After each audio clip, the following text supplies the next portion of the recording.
release of hostages, ceasefire, and the peace summit, the situation in the Middle East.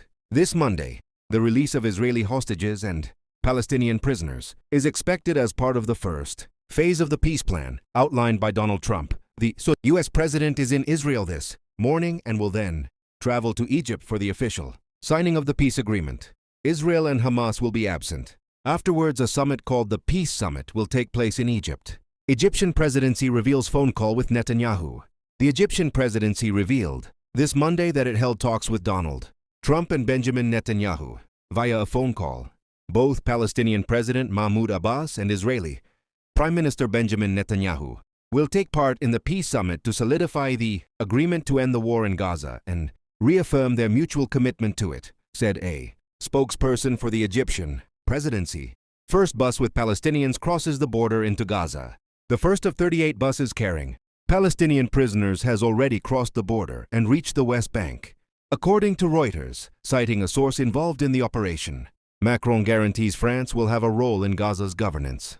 The French president assured this Monday that France will play a role in the governance of Gaza, alongside the Palestinian Authority, and called for Palestinian representation throughout the process.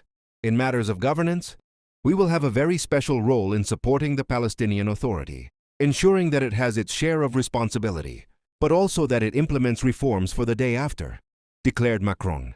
Hamas hands over 13 more live hostages to the Red Cross. According to Israeli television, Hamas has handed over 13 more live hostages to the Red Cross, completing the group of 20 people to be released as part of the first stage of the peace plan, aimed at halting Israel's offensive in the Gaza Strip. In the afternoon, a peace summit will be held in Egypt with several world leaders. And there is good news. Hamas has now released all living hostages who were being held in the Gaza Strip. Breaking news from Madagascar, Africa. Soldiers from the Malagasy army have joined thousands of protesters in Antananarivo, the capital of Madagascar. The situation is murky, and coup d'etat is the phrase being heard. The opposition leader claims that the president has fled the African country. The military say he boarded a plane to France, while at the same time, there is an announcement that Andry Rajoelina is hours away from addressing the nation. The demonstrations began on the island of Madagascar on September 25 due to constant water and power cuts, but quickly evolved into a broader uprising against corruption, poor governance, and the lack of basic services.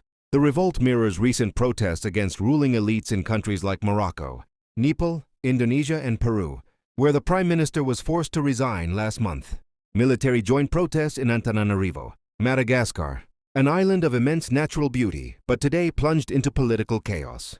What began as peaceful protests for water and electricity has turned into a wave of revolt, shaking the very heart of power. Thousands of citizens marched through the avenues demanding dignity, while the sound of sirens mixed with the cries of the people. But something unexpected happened. Part of the army switched sides. The Capsat detachment, an elite unit that had taken part in a previous coup, announced it would no longer obey government orders. Instead, it declared its support for the protesters. The government reacted by denouncing an attempted coup. But in the streets, the people shouted another word: liberation.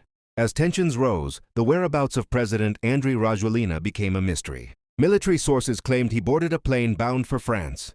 Other reports suggested he was still in the country, ready to address the nation. Confusion grew. With every hour, a new version emerged. A general, Demosthenes Picoulas, was announced as the new military leader. And the protests did not stop. On the contrary, they intensified, with the population occupying public buildings and demanding deep changes. From Morocco to Peru, from Nepal to Indonesia, the same message echoes. People are tired of corruption and inequality. And now Madagascar is the new epicenter of that global anger.